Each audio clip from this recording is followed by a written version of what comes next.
സംഘടനയും അതുപോലെ തന്നെ മറ്റു സംസ്ഥയുടെ പോഷക സംഘങ്ങളും മഹല്ല് ഖത്തീബുമാർ, മദ്രസ ഭാരവാഹികൾ, അതുപോലെ തന്നെ നമ്മുടെ ബീവുമാരുടെ പള്ളിയിലുള്ള ഖത്തീബ്, പ്രത്യേകിച്ച് നമ്മുടെ ഖാദിയാര്, ഈ സംഘടന എല്ലാവരും കൂടി നടത്തുന്ന ഒരു നബിദിന റാലി നമ്മുടെ പേങ്ങാട്ട് സന്നിധികളിൽ എത്തിയിരിക്കുകയാണ്.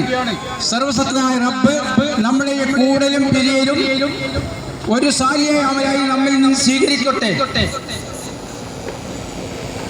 സ്നേഹബഹുമാനം നിറഞ്ഞ ഉസ്താദുമാരുടെ സംസാരങ്ങളിൽ നിന്നും അഥവാ വയലുകളിൽ നിന്നും ഈ എളിയവൻ മനസ്സിലാക്കിയ ഒരു ചെറിയ കാര്യം ഞാൻ നിങ്ങളെ പങ്കുവെക്കാൻ ആഗ്രഹിക്കുകയാണ്. അറിവും അമലും കുറഞ്ഞ വ്യക്തികൾ അഥവാ എന്നെ പോലുള്ളവർ പരലോകത്ത് അള്ളാഹുവിന്റെ സാന്നിധ്യത്തിൽ വിജയം നേടാൻ ഏറ്റവും എളുപ്പമായ ഒരു വഴി നമ്മുടെ മുത്തുനബി സല്ലല്ലാഹു അലൈഹി വസല്ലമയെ സ്നേഹിക്കുക എന്നത് മാത്രമാണ് എളുപ്പമുള്ള ഒരു വഴി. ഒരു കാര്യം ഞാൻ ഉണർത്തട്ടെ. ഒരിക്കൽ നബി സല്ലല്ലാഹു അലൈഹി വസല്ലമയുടെ മക്കൾ ഒരു അറബി വന്ന് ചോദിച്ചു, യാ റസൂലല്ലാഹ്, എന്നാണ് ഖിയാമത്ത് വരിക എന്ന്. നബി സല്ലല്ലാഹു അലൈഹി വസല്ലമ അദ്ദേഹത്തോട് തിരിച്ചു ഒരു ചോദ്യം ചോദിച്ചു, ഖിയാമത്ത് നാളിന് വേണ്ടി എന്താണ് നിങ്ങൾ ഒരുക്കി വെച്ചിട്ടുള്ളത് എന്ന്. ആ അറബി ആ മനുഷ്യൻ പറയുകയുണ്ടായി,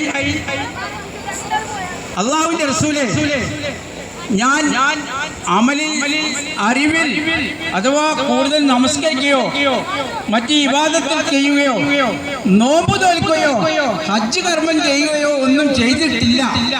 എന്നാൽ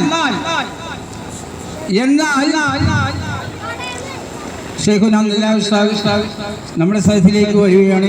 അല്ലാഹു അക്ബർ, അല്ലാഹു അക്ബർ. നബി സല്ലല്ലാഹു അലൈഹി വസല്ലം ചോദിച്ചു, എന്താണ് ഖിയാമത്ത് നാൾ വരെ നിങ്ങൾ ഒരുക്കി വെച്ചിട്ടുള്ളത്? അദ്ദേഹം പറഞ്ഞു, ഞാൻ കാര്യമായ ഇബാദത്തും ഹജ്ജും കർമ്മങ്ങളൊന്നും ചെയ്തിട്ടില്ല അള്ളാഹുവിന്റെ റസൂലേ. എന്നാൽ ഞാൻ അള്ളാഹുവിനെയും അള്ളാഹുവിന്റെ റസൂൽ മുത്തുനബി സല്ലല്ലാഹു അലൈഹി വസല്ലമയെയും അങ്ങേയറ്റം സ്നേഹിക്കുന്നു എന്ന് നബി സല്ലല്ലാഹു അലൈഹി വസല്ലമ ആ സമയത്ത് പറഞ്ഞ മറുപടിയാണ് എന്നെ പോലുള്ള ഒരു സാധാരണക്കാരായ വ്യക്തികൾക്ക് അഭയം പ്രാപിക്കാനുള്ളത്. അതായത് പറഞ്ഞു, അല്ലയോ താങ്കൾ ആരെയാണോ സ്നേഹിക്കുന്നത് അവരുടെ കൂടെ നാളെ നിങ്ങൾ സ്വർഗത്തിലായിരിക്കും എന്ന്. ഇതിൽ മേൽ കൂടുതൽ നമുക്ക് എന്ത് വേണം? മുത്തുനബി സല്ലല്ലാഹു അലൈഹി വസല്ലമയെ സ്നേഹിക്കുക ആയതിനാൽ നമ്മൾ ഇന്ന് ഈ ഒരുമിച്ച ഒരു സബബ് റബ്ബ് സുബ്ഹാനഹു വ തആല നാളെ നമുക്ക് പരലോക ജീവിതത്തിന് നമുക്കും നമ്മളെ ബന്ധപ്പെട്ട കുടുംബാംഗങ്ങൾക്കും ഒരു കഥയായി പെരുമാറാവട്ടെ എന്ന് ആത്മാർത്ഥമായി ദുആ ചെയ്യുന്നു. എന്റെ കർത്തവ്യത്തിലേക്ക് കടക്കുകയാണ്.